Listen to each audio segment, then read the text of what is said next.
নমস্কার সকলকে উৎপল শেডওয়ার্ড চ্যানেলে স্বাগত। আমি উৎপল তোমাদের সাথে। আজকের ভিডিওতে আমরা ক্লাস 6 এর লেসন 6 ক্যাথরিন পাইলের লেখা how the little kite learn to fly এই কবিতার প্রতিটি লাইনের বাংলা অনুবাদ ও বিশ্লেষণ করব। তাই তোমরা ভিডিওটা স্কিপ না করে অবশ্যই প্রথম থেকে শেষ পর্যন্ত দেখবে। আর যারা চ্যানেলটা প্রথম দেখছো তারা অবশ্যই সাবস্ক্রাইব করে পাশে থাকা বেল বাটনটা প্রেস করবে, যাতে পরের ভিডিওগুলো আপলোড করার সাথে সাথে তোমাদের কাছে নোটিফিকেশন পৌঁছে যায়। আর যারা অলরেডি সাবস্ক্রাইব করে নিয়েছো তাদের অসংখ্য ধন্যবাদ। আর আমি অলরেডি ক্লাস 6 এর প্রথম 5টি লেসনের প্রতিটি লাইনের বাংলা অনুবাদ বিশ্লেষণ এবং প্রত্যেকটি অ্যাক্টিভিটির উত্তর নিয়ে ভিডিও আপলোড করেছি। সেই ভিডিওগুলোর লিঙ্ক আমি ডেসক্রিপশন বক্সে দিয়ে দিয়েছি, তোমরা অবশ্যই তোমাদের সময় মতো দেখে নিও। চলো শুরু করা যাক আজকের বিষয়। ক্লাস 6 এর লেসন 6 ক্যাথরিন পাইলের লেখা how the little kite learn to fly কবিতার প্রতিটি লাইনের বাংলা অনুবাদ ও বিশ্লেষণ। দেখো, যখন তোমরা কোনো কবিতা পড়বে অবশ্যই কবির নাম এবং কবিতার নাম খুব ভালো করে মনে রাখবে, কারণ পরীক্ষায় যখন প্রশ্ন পড়ে যে সিনটা তুলে দিবে সেখানে সাধারণত কবিতার লাইনগুলো তুলে দেওয়া থাকে এবং বলা থাকে এটা কার লেখা, কোন কবিতার লাইন বলো।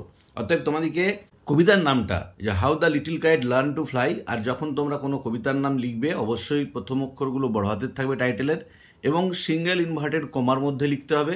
আর তারপরে কবির নামেরও প্রথম অক্ষরগুলো বড় হাতের হবে, কিন্তু সিঙ্গেল ইনভার্টেড কমাটা লাগবে না। তাহলে তফাৎটা কি, যখন কবিতা বা গদ্যের নাম লিখবে প্রথম অক্ষরগুলো টাইটেলের বড় হাতের হবে। এই যে হাউ এ দেখো বড় হাতের করা আছে শুধু প্রিপোজিশনটা বাদে, আর কবির নামেরও প্রথম অক্ষর বড় হাতের হবে। শুধুমাত্র ডিফারেন্সটা হবে কি, টাইটেলটা যখন গদ্য বা পদ্যের টাইটেলটা লিখবে সেটা সিঙ্গেল ইনভার্টেড কমার মধ্যে লিখতে হবে। দেখো, মূল কবিতাটা শুরু করার আগে আমরা কবি পরিচিতি সম্পর্কে একটু জেনে নিই। Catherine Pyle 1863 to 1938। Catherine Pyle, যিনি জন্মগ্রহণ করেন 1863 খ্রিস্টাব্দে এবং পরলোক গমন করেন 1938 খ্রিস্টাব্দে, অ্যান আমেরিকান আর্টিস্ট, ছিলেন একজন আমেরিকান শিল্পী, পোয়েট, কবি অ্যান্ড চিলড্রেন্স অথার, শিশু সাহিত্যিক, শিশুদের লেখক। ওয়াজ বর্ন, তিনি জন্মগ্রহণ করেছিলেন ইন উইলমিংটন, দেলোয়ারেতে। হার ফার্স্ট মেজর সাকসেস, তার প্রথম গুরুত্বপূর্ণ সাফল্য অকাল ঘটেছিল ইন 1898, 1898 খ্রিস্টাব্দে, উইথ দ্য কাউন্টারপেইন ফেয়ারি, যে কাউন্টারপেইন ফেয়ারি এই বইটা প্রকাশের সাথে সাথে। In the course of her career, তার কর্মজীবনের ক্ষেত্রে শি রোট ওভার 30 বুকস, তিনি 30টারও বেশি বই লিখেছিলেন। অ্যান্ড ইলাস্ট্রেটেড, এবং চিত্রায়ন করেছিলেন দ্য ওয়ার্কস অফ আদার্স, অন্যের বইয়ের। যে তাহলে তিনি 30টারও বেশি বই লিখেছেন এবং অন্যের বইয়ের চিত্রায়ন করেছিলেন। এবার দেখো, লেটস শেয়ার কয়েকটা প্রশ্ন দিয়ে আছে, বলছে hair R a few words, কতগুলো ওয়ার্ডস আছে। কি আছে দেখো, bird, aeroplane, kite, cloud, balloon দিয়ে বলছে now put these words in the appropriate columns, এখন এই ওয়ার্ডগুলোকে উপযুক্ত কলামেতে ঘরের মধ্যে বসাও। কি আছে প্রথমে, একটা ফ্লাইজ উইথ হিউম্যান হেল্প, যেগুলো মানুষের সাহায্য নিয়ে উড়ে, আর ফ্লাইজ উইথাউট হিউম্যান হেল্প, যেটা মানুষের সাহায্য ছাড়া উড়ে। দেখো, বার্ড হচ্ছে ফ্লাইজ উইথাউট হিউম্যান হেল্প হবে, এরোপ্লেন হচ্ছে ফ্লাইজ উইথ হিউম্যান হেল্প হবে, কাইট হচ্ছে ফ্লাইজ উইথ হিউম্যান হেল্প হবে, ক্লাউড হচ্ছে ফ্লাইজ উইথাউট হিউম্যান হেল্প হবে, আর বেলুন হচ্ছে ফ্লাইজ উইথ হিউম্যান হেল্প হবে।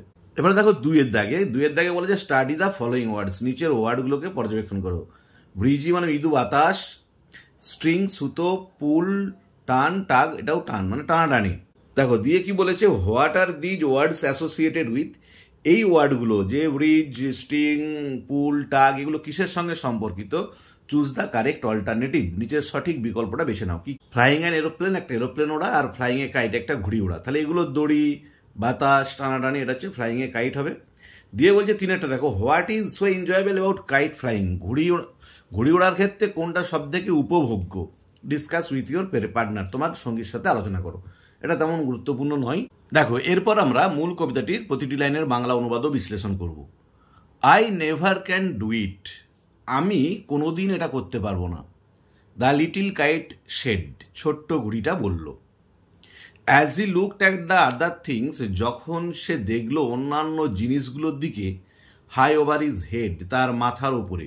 যে যখন ছোট ঘুড়িটা তার মাথার উপরে অন্যান্য জিনিসগুলোকে দেখলো, দেখে সে বলল এটা আমি কোনোদিন পারবো না। আই নো, আমি জানি, আই শুড ফল, আমি পড়ে যাব। If I tried to fly, যদি আমি উঠতে চেষ্টা করি, যে উড়ার চেষ্টা করলে আমি পড়ে যাব। ট্রাই, চেষ্টা করো। সেড দ্য বিগ গাইড, বড় ঘুড়িটা বলল। অনলি ট্রাই, কেবল চেষ্টা করো। অর আই ফিয়ার, অথবা আমার ভয় হচ্ছে। You never will learn at all, তুমি কখনোই আদৌ শিখতে পারবে না। যে আমার ভয় হচ্ছে যদি তুমি চেষ্টা না করো তো তুমি কোনোদিন উঠতে পারবে না, তাই তোমাকে চেষ্টা করতে হবে। But the little kite said, কিন্তু ছোট্ট ঘুড়িটা বলল, আই অ্যাম অ্যাফ্রেড, আমার ভয় করছে, আই উইল ফল, আমি পড়ে যাব, আমি পড়ে যাব বলে আমার ভয় করছে যখন আমি আকাশে ওড়ার চেষ্টা করব। দ্য বিগ গাইট নডেড, বড় ঘুড়িটি মাথা নাড়ল। ও ওয়েল, ও বেশ, গুড বাই, বিদায়, আই অ্যাম অফ, আমি আসছি, মানে আমি চললাম, আমি উঠছি। অ্যান্ড ই রোজ, এবং সে উঠে গেল টুয়ার্ড দেয়ার ট্র্যাঙ্কুইল স্কাই, তাদের শান্ত নিরিবিলি আকাশের দিকে। Then the little kite's paper start, তারপর ছোট ঘুড়িটির কাগজটা কেঁপে উঠলো অ্যাট দ্য সাইড। এই দৃশ্যটা দেখি যে যখন বড় ঘুড়িটা উপরের দিকে উড়ে গেল, সেটা দেখে ছোট ঘুড়িটার কাগজটা কেঁপে উঠল। অ্যান্ড ট্রেমলিং হি শুক হিমসেলফ ফ্রি ফর ফ্লাইট, এবং কাঁপতে কাঁপতে সে নিজেকে ঝাঁকিয়ে মুক্ত করলো উড়ার জন্য।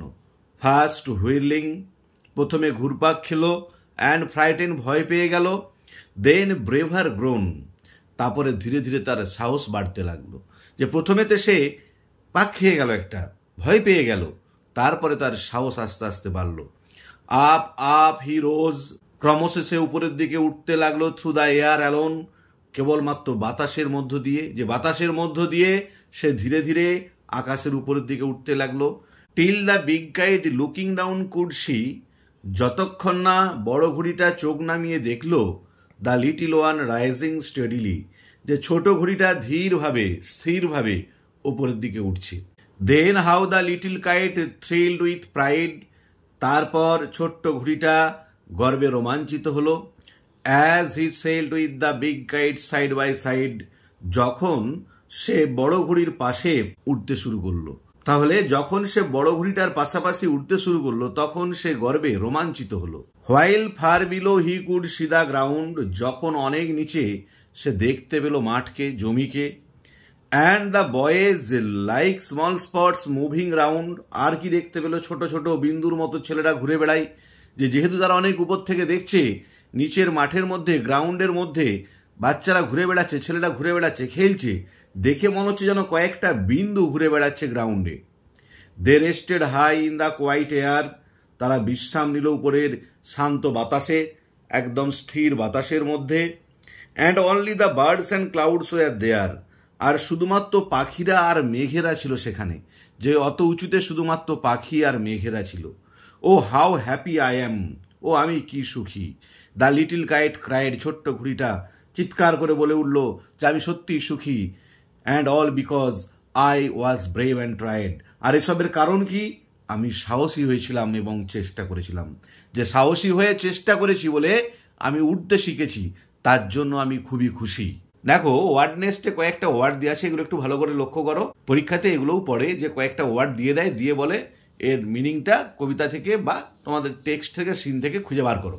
ট্র্যাঙ্কুইল মানে কোয়াইট অ্যান্ড পিসফুল, শান্ত এবং শান্তিপূর্ণ। স্টার্ড মানে মুভড, কেঁপে ওঠা। ফ্লাইট মানে অ্যাক্ট অফ ফ্লাইং, ওড়ার কাজ। হুইরলিং মানে moving around quickly in a circle, গোল হয়ে ঘুরতে থাকা। তাহলে আজকের ভিডিওতে আমরা ক্লাস 6-এর লেসন 6 ক্যাথরিন পাইলের লেখা how the little kite learn to fly কবিতার প্রতিটি লাইনের বাংলা অনুবাদ ও বিশ্লেষণ করলাম। পরের ভিডিওতে আমরা এই কবিতার শেষে যে অ্যাক্টিভিটিগুলো আছে তার উত্তর নিয়ে ডিটেলসে আলোচনা করব। ভিডিওটা ভালো লেগে থাকলে অবশ্যই লাইক, শেয়ার ও কমেন্ট করে জানাবে। ভালো থেকো, ধন্যবাদ, দেখা হবে পরের ভিডিওতে। আর আমি ক্লাস 6-এর প্রথম 5টি লেসনের প্রতিটি লাইনের বাংলা অনুবাদ, বিশ্লেষণ, অ্যাক্টিভিটি উত্তর নিয়ে ভিডিও আপলোড করেছি, তার লিঙ্ক ডেসক্রিপশন বক্সে দিয়ে দিয়েছি, তোমরা দেখে নিও। এছাড়াও আমি আর্টিকেলের ব্যবহার, প্রিপোজিশনের ব্যবহার, সাবজেক্ট, প্রেডিকেট, প্রত্যেকটি গ্রামারের উপর ভিডিও আপলোড করেছি, তার লিঙ্কও ডেসক্রিপশন বক্সে দিয়ে দিয়েছি, তোমরা অবশ্যই তোমাদের সময় মতো দেখে নিও। ভালো থেকো, ধন্যবাদ, দেখা হবে পরের ভিডিওতে।